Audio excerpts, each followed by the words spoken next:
For someone born into royalty, Prince Harry has had PR privilege all his life. But since his marriage to Meghan, it's been one drama to another, making people wonder why he has developed so much hate for the family that was home to him for all the formative years of his life. Cutting off from royalty wasn't easy and would likely have come with the discontinuation of the royal perks and allowances, but it seems the couple are set for a money-milking journey. Unfortunately, one of the big cash cows has refused to produce milk anymore. And if you want to know why, then keep watching this video as we reveal why Meghan and Harry lost the Spotify deal. Since resigning from their position as members of the British royal family, the Sussexes have concentrated on generating income through media projects, such as their podcast, Prince Harry's autobiography Spare, and a deal with Netflix to produce streaming content, such as a docuseries about their relationship with the British royal family.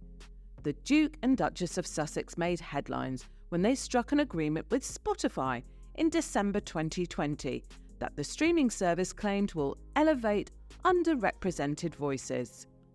Only one podcast, Markle's Archetypes, which debuted in August 2022 and ran for one season, was produced as a result of the podcasting agreement.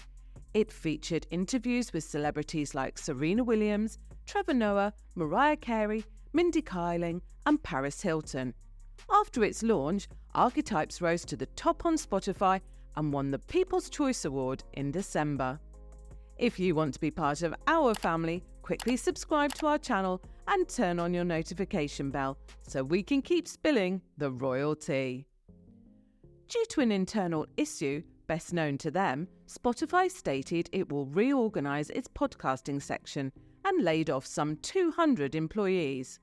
And then, the multi-million-dollar partnership between them and the Sussexes was announced by the two sides to have come to an end on mutual terms on Thursday, the 15th of June, 2023. The statement read that Spotify and Archwell Audio have mutually decided to part ways and are proud of the series that they developed together. However, sources quoted by Variety claimed the termination of the contract with Harry and Markle had nothing to do with the company layoffs. According to unnamed sources, it said that Spotify had anticipated more audio output from Archwell Audio and was rather not pleased with the outcome and thereby decided to save some bucks. The goal of Archwell Audio was to produce content that inspires and interests audiences around the globe, spotlight diverse perspectives and voices, and build community through shared experiences, narratives, and values. But it seemed the podcast did not achieve the goal. Royal Loyalists have since taken to the media to express their disgust for the ever-revealing couple. Many think that the couple lacked talent, and they were surprised that the big companies did not see this ahead, thinking that their PR privilege would save the day.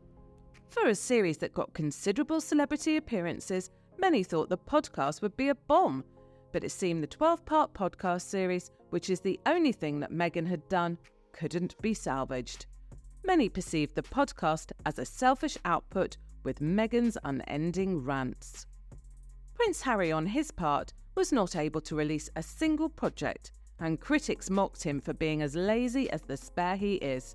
Some people state that it's no wonder his impact wasn't felt in the royal house.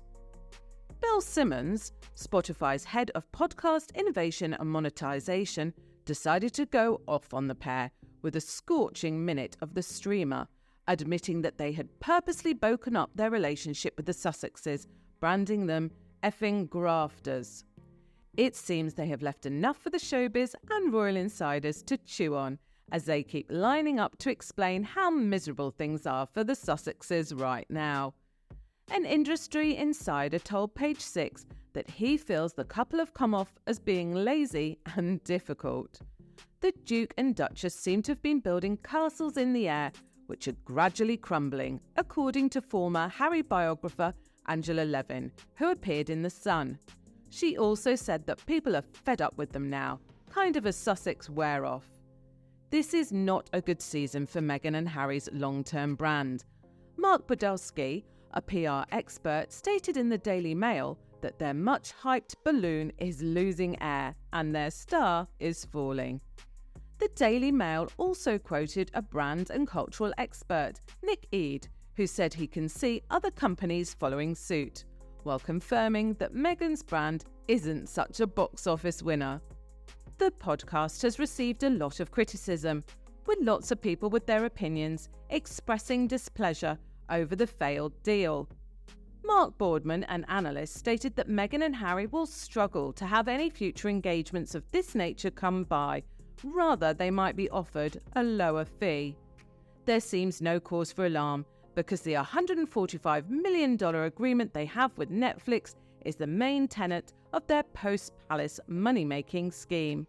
But within 48 hours of Spotify breaking the news, the Sun's royal editor, Matt Wilkinson, reported that Netflix is not likely to renew the Duke and Duchess's contract. Although the newspaper stated that the Sussexes are willing to see out the terms of their contract with Netflix, Netflix has not expressed any kind of reciprocating feeling. According to the Mail, it's speculated that Netflix may be getting ready to follow Spotify in severing ties with the Sussexes. There hasn't always been a good relationship.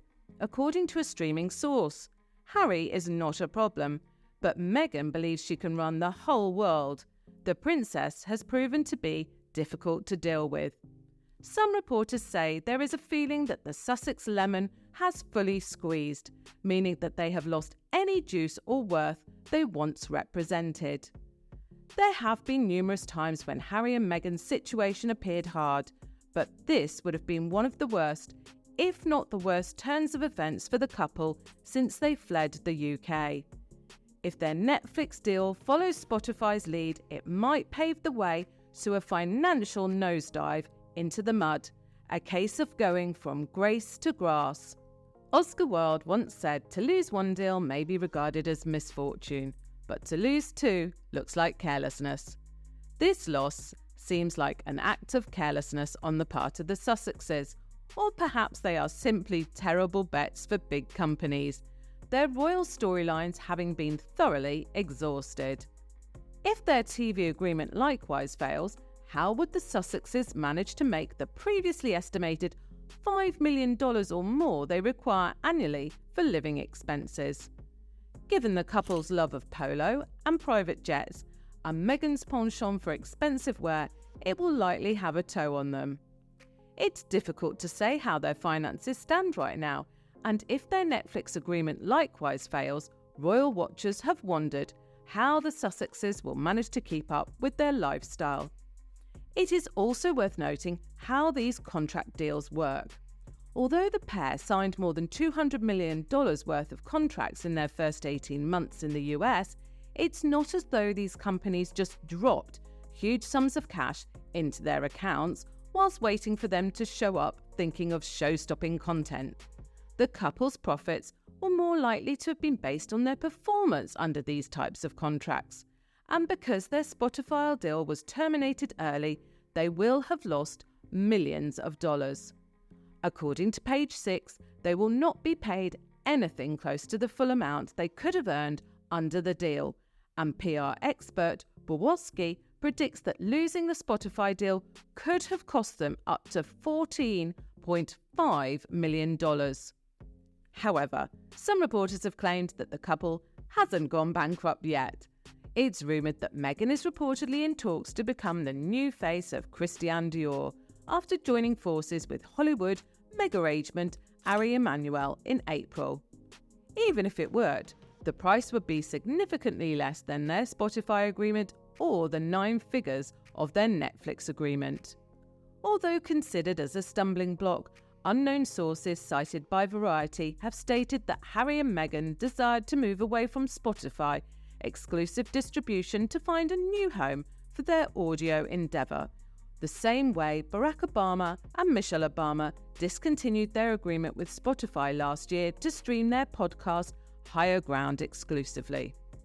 When it was reported that the ex-White House couple and Spotify disagreed on the number of shows featuring the former US president and the First Lady, Spotify stated that it had decided not to renew the contract.